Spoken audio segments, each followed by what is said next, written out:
Oui, nous sommes heureux de célébrer les 80 ans de la libération de la France grâce à ses alliés qui sont venus nous libérer de l'oppresseur, de ceux qui ont eu raison de notre identité, de nos valeurs, de notre liberté. Nous leur en sommes aujourd'hui encore tellement reconnaissants. Quelle extraordinaire unité et déploiement de force de frappe rédemptrice. Mais cela n'a pas été sans sacrifice. Beaucoup de sang a été versé pour le prix de notre liberté. Nous ne pouvons pas l'oublier. Je ne peux m'empêcher de faire la corrélation avec le premier d'idées qui a eu lieu il y a maintenant 2000 ans. Ce jour tant attendu, annoncé depuis des générations, celui de la venue du Messie, du Sauveur. Pour autant, ce Messie-là n'a pas été accueilli aussi bien que les Alliés en 1944, qui, selon l'expression, ont été attendus comme le Messie. Ce qui est un comble, vous en conviendrez. Parachuté de son royaume de lumière jusqu'ici-bas, malheureusement, le monde ne l'a pas reçu comme le libérateur. Pour autant, il a été brisé pour nos péchés et son sang a coulé pour nous rendre libres d'un ennemi bien plus subtil, puissant et virulent, bien qu'invisible à nos yeux. Sans en prendre conscience, ce monde collabore avec lui depuis des siècles et lui prête allégeance. La France d'aujourd'hui peut être libre face à un mal triomphant. Oui, il est temps de nous libérer de cet ennemi, plus que jamais destructeur et insidieux. Allons-nous encore le laisser nous voler, nous égorger, nous détruire? Car chacun est esclave de ce qui a triomphé de lui.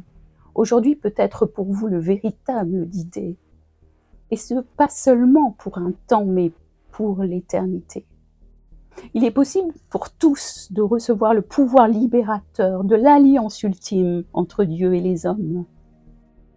Si seulement vous l'acceptez, lui et l'œuvre qu'il a accomplie il y a maintenant 2000 ans. Il est écrit: sans effusion de sang, il n'y a pas de pardon, il n'y a pas de renaissance, il n'y a pas d'espoir. Mais rassurez-vous, ce sang a déjà été versé une fois pour toutes, pour le salut de l'humanité. Votre part est de l'accepter et de vous soumettre sous sa puissante main. Faites-lui confiance.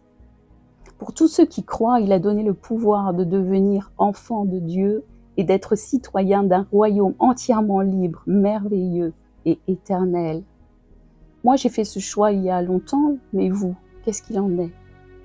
Il est temps de choisir qui vous voulez servir. Selon qu'il est écrit, celui qui n'est pas pour lui est contre lui.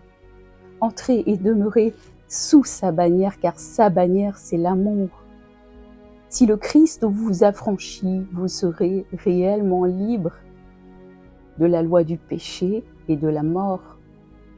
Le Christ, le juste, le parfait, a dit « Tout est accompli ». Je vous parle aujourd'hui d'une petite ville de la Manche, près du Mont Saint-Michel. Et oui, c'est encore de Normandie que démarrent les prémices d'une nouvelle libération. Une libération spirituelle. Changeons ensemble le visage de la France et affranchissons-nous de l'ennemi de nos âmes. À bientôt.